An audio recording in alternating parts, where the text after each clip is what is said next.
Back at WNST, brought to you by our friends at Howard Bank, a relentless commitment to being the best at every single thing they do. Branches throughout Baltimore and Maryland, as well as our partners at Cole Roofing and taking care of those roofing spaces in the corporate and commercial sector. They provide the power that powers our charity and community series on Thursdays as we spotlight various charities, cool stories, the Brigance Brigade last week, Casey Cares last week, as well as the MDA coming up this week as well, all brought to you by Howard Bank and Cole Roofing. I'm a guy that still loves a book. I like to read books. I'm that guy. This guy writes books. He's one of my favorite authors and journalists. I don't know that I've ever made his acquaintance. I don't know that I've ever had him on the program before, but it is an honor and a privilege to have him here on the eve of his book, Hitting the Street, from Simon & Schuster. The book is Tiger Woods. I'm holding it up on our video cam, and it's about, maybe 58% of Tiger Woods' face on the cover here,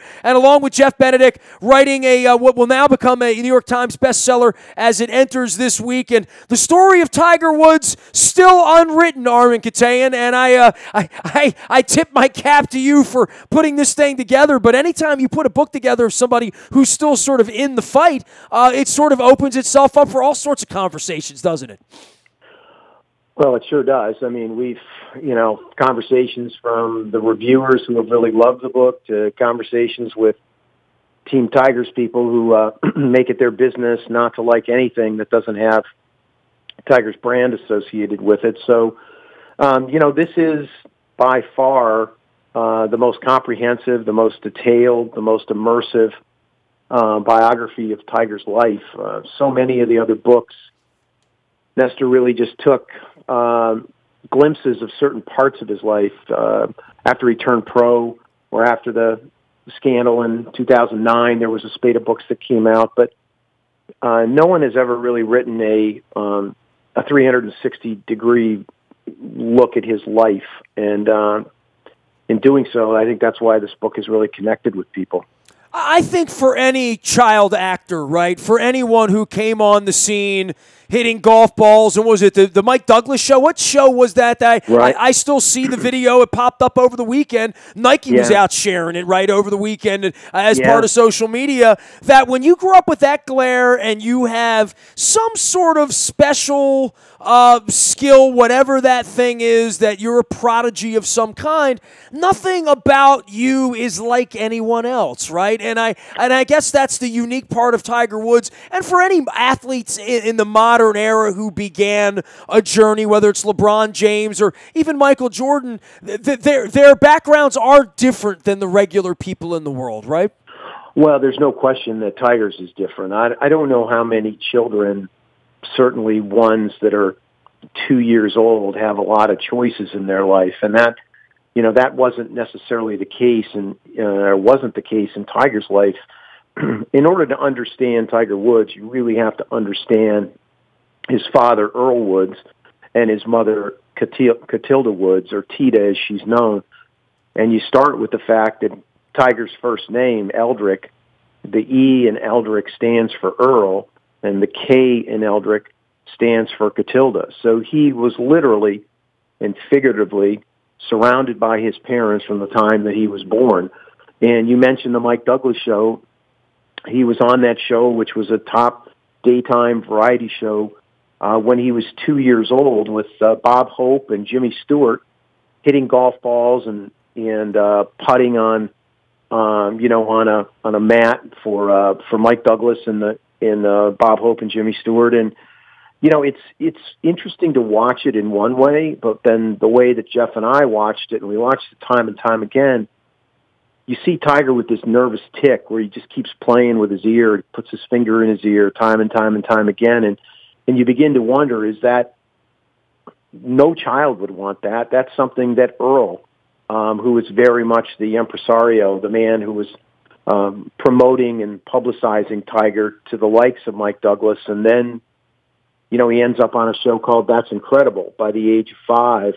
which was an early variety reality show that was on television. I remember that show vividly, Armen. I mean, you've been in the business of making television. Anybody, I'm 50, everybody remembers That's Incredible. I did not know he was, I know the level of fame, and I watched him golf and stuff, but a lot of sort of the pop culture references sort of lost on me, or maybe I remember from back at the turn of the century when he sprung onto the scene, after he won his first Masters, some of that stuff comes out, but then he just became this sort of overexposed, sort of brooding personality that you either rooted for or against. All that cuteness and all that shine of his childhood and sort of the Drew Barrymore, part of it sort of wore off, right?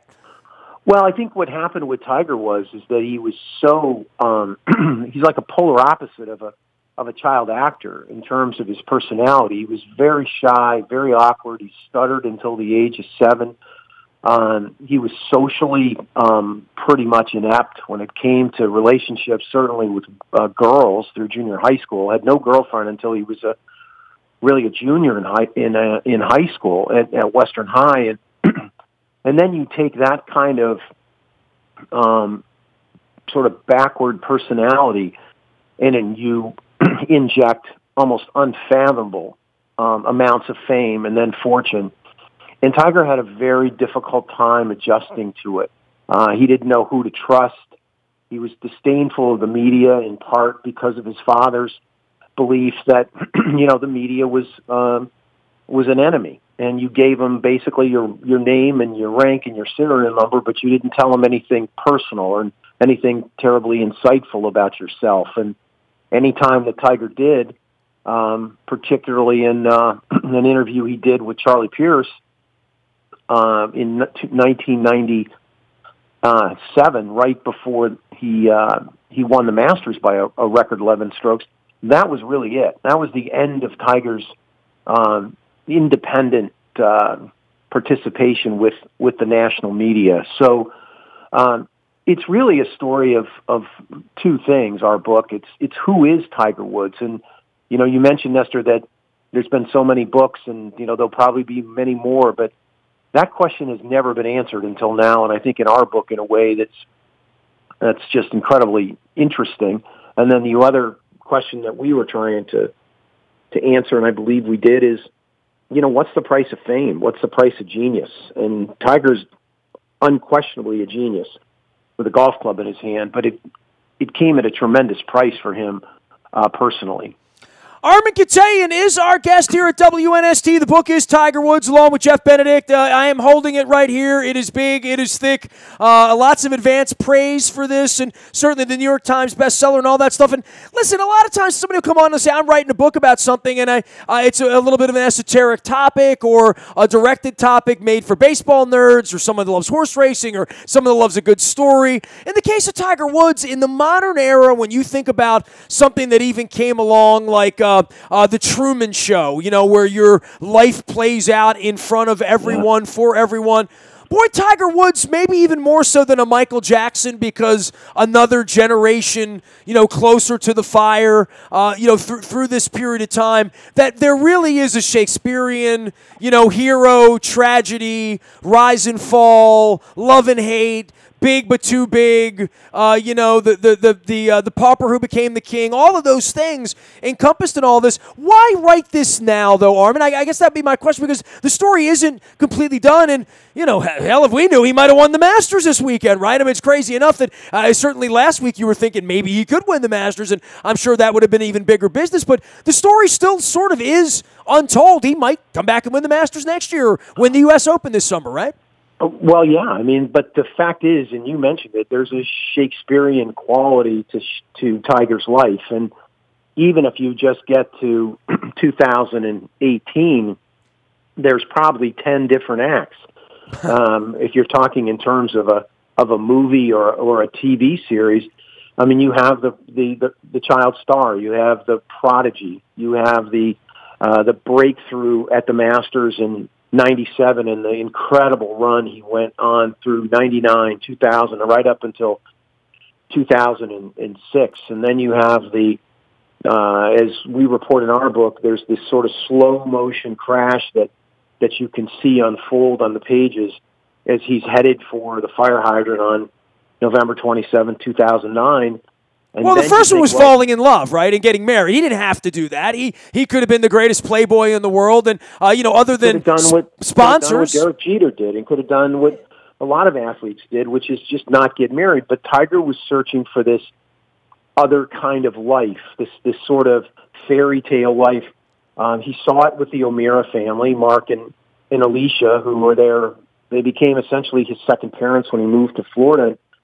Tiger came from such a dysfunctional family that he was always searching for something that, an inner calm, an inner kind of, almost that Ozzie and Harriet kind of life that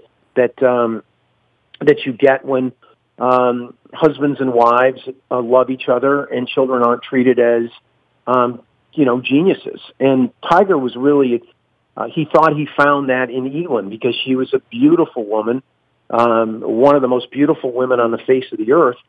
But the fact of the matter is, he didn't really slow down in the infidelity department after he got married. And he went right through 04, 5, 6, 7, 8, 9 before the crash. And he was seeing at least 3 different other women at the same time leading up to the crash in the early morning hours of November 27th. And then after that, you have this, incredible scandal. I mean, you mentioned, Michael Jackson or even O.J. Simpson, but social media and the internet and cable TV and the National Enquirer and he was on the cover of the New York Post for 21 straight days, a record for that newspaper, more so than after 9/11. So that gives you an idea of the public humiliation.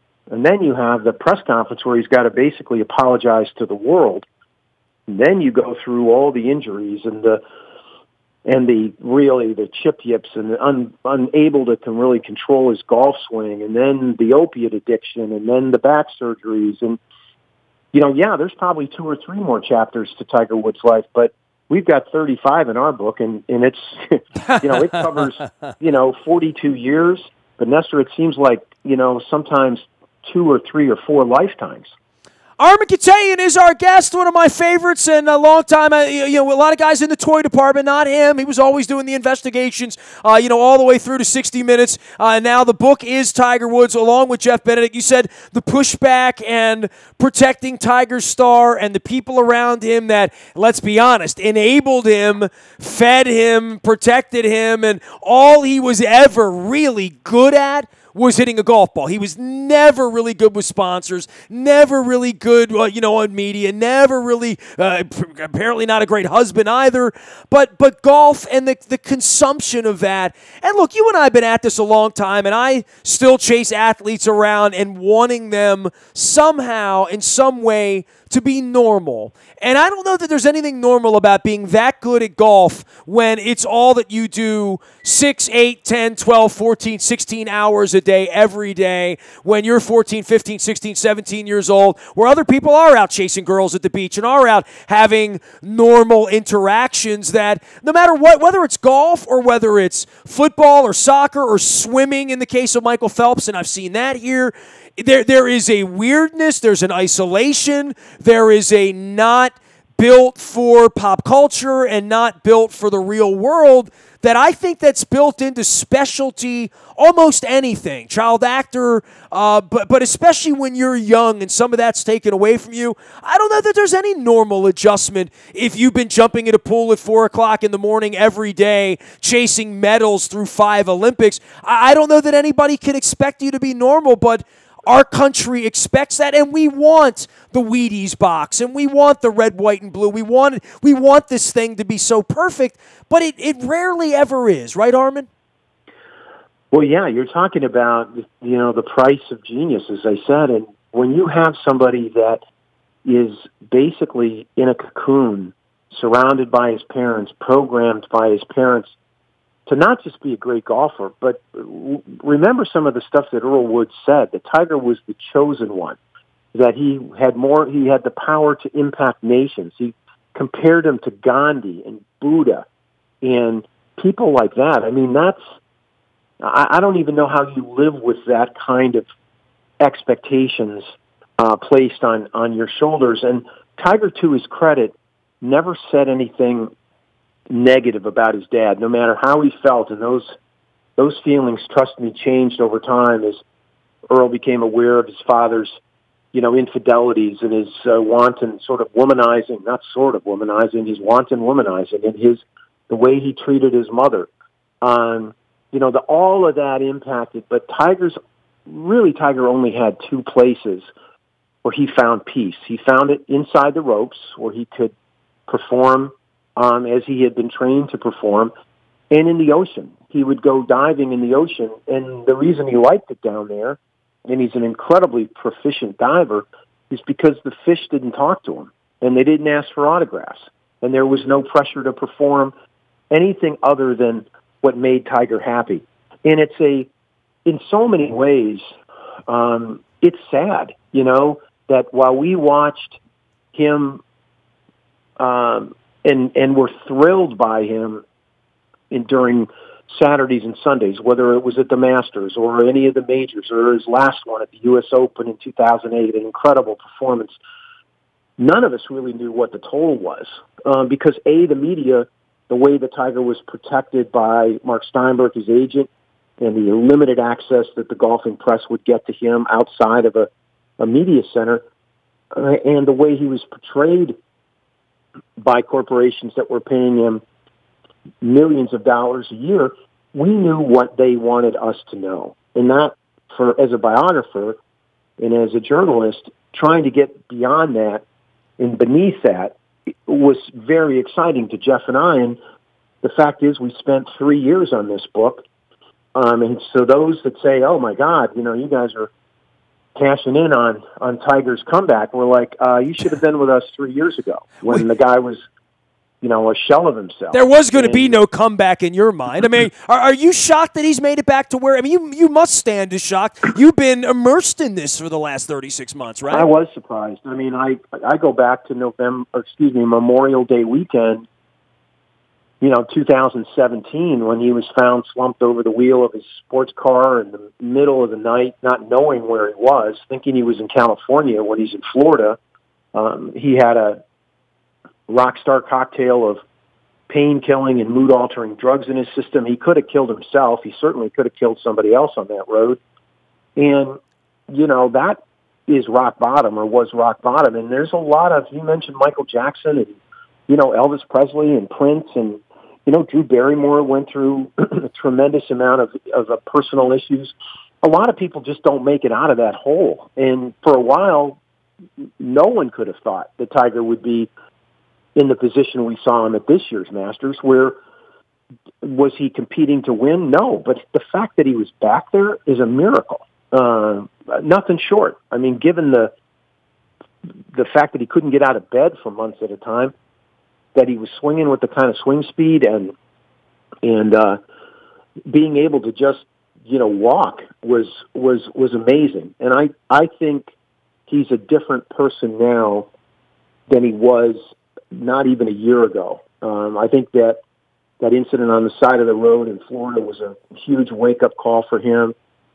I saw him at Torrey Pines in January of 2018 as part of the last chapter of the book, and he was more giving, he was more gracious, he was more appreciative, he was more human than I'd seen him in 3 years. And it's not just me saying that. Tour pros have said the same thing.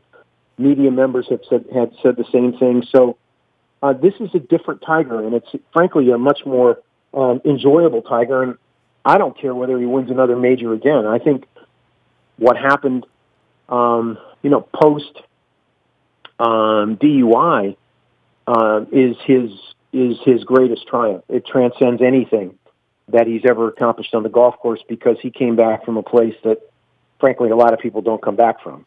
Armen Keteyian, the book is Tiger Woods, along with Jeff Benedict. It is a Simon & Schuster production. It's out. It's a New York Times bestseller. Armen Keteyian with us. You can find him out on Twitter and anywhere good journalism, and a book is sold. What part of this was revelational for you, Armen? I would say that much like the Truman Show, and Michael Jackson played out a lot of his childhood in front of everyone, as did the Brady Bunch and Leave It to Beaver and everyone else that's ever been a part of this thing. But I would find it interesting the morsels that you would find, that you would trip over to say no one's ever discovered this about Tiger Woods before?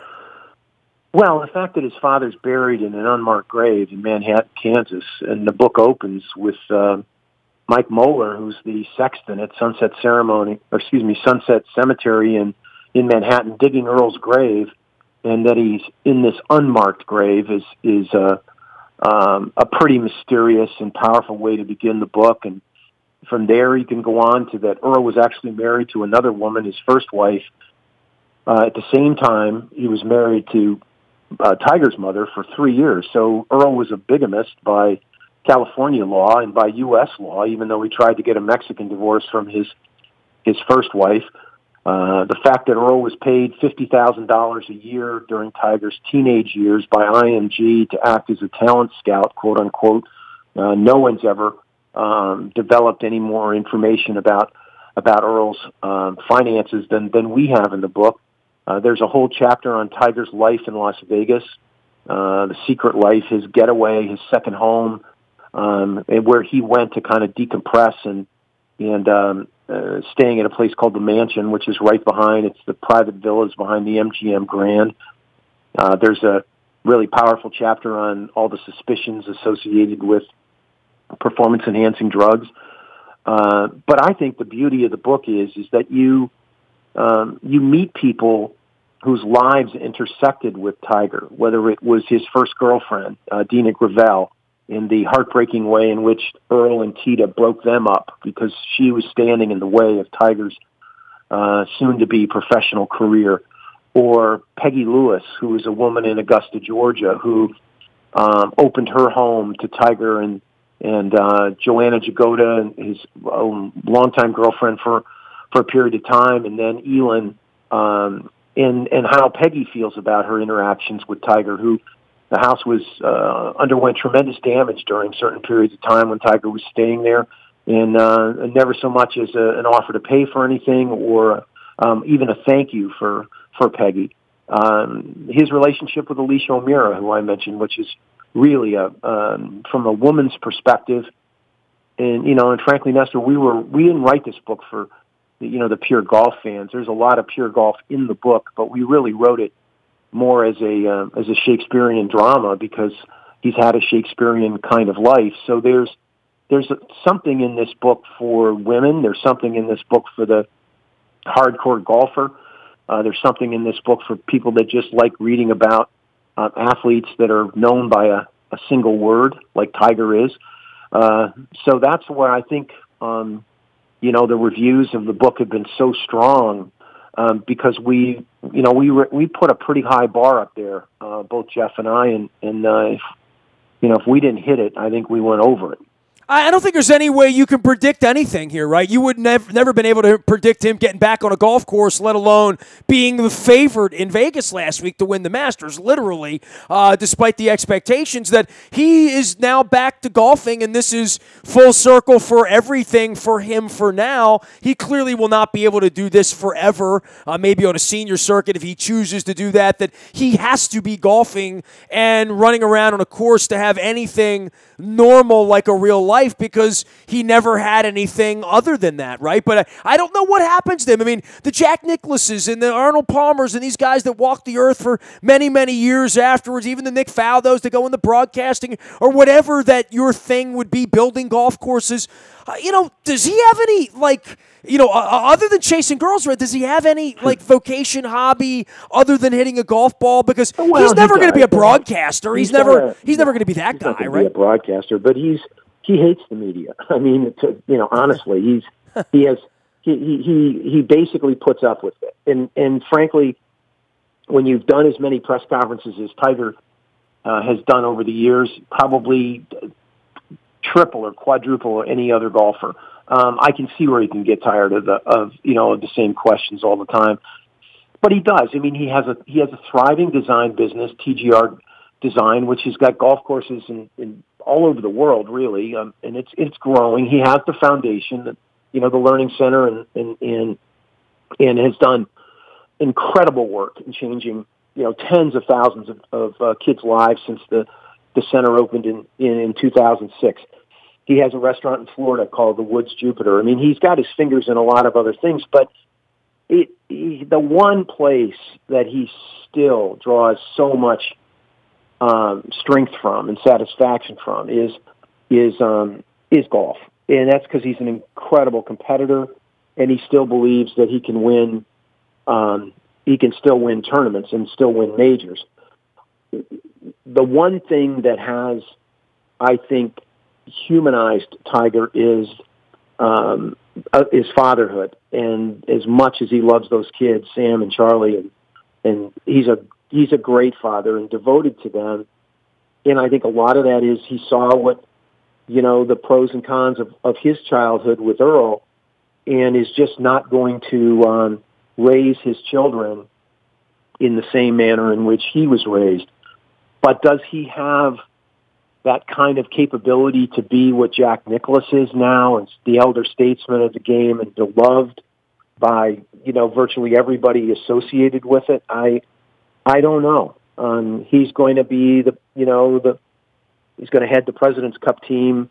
He's going to participate, I'm sure, in the Ryder Cup in France later this year in September. But is he going to be what Nicklaus or Palmer was to the game? I don't see that. I think Tiger will end up disappearing into his home on Florida or on his yacht someplace, and just get away from something that he spent the better part of, right now we're talking 42 years. It'll probably be 50 years by the time he walks away from the game. Armen, always great to see your work and to hold your work here. We got the Tiger Woods book here along with Jeff Benedict. The book is now out. You can check it out, a New York Times bestseller. Appreciate your time in explaining some things to us. I'm glad I had you on after the Masters instead of before the Masters. Good luck with the book, and if we can ever help you here in Baltimore, reach out to us. We're always fans of what you do, Armen. Appreciate you. Thank you, Nestor. Thank you so much. You got it. Armen Keteyian joining us here. The book is Tiger Woods along with Jeff Benedict, Simon & Schuster. I'm holding the book up. It is big. It is fat. It is sort of an unprecedented biography and a look from a couple of great professionals at the life and times of Tiger Woods and all the thoughts that go into it as well. You can find the book. It's big, it's red, and it's got about 58% of Tiger's face on the front. Nasty at WNST.net finds me. Facebook, Twitter, LinkedIn, Snapchat, Instagram, streaming live on our Facebook as well as our YouTube WNSTV channel. And anything you miss, you can find out in the buyatoyota.com audio vault 24 hours a day from anywhere in the world on your mobile device by downloading the TuneIn radio app. I am Nestor. We are WNST.net, AM 1570 and WNST, Towson, Baltimore, and we never stop talking Baltimore sports.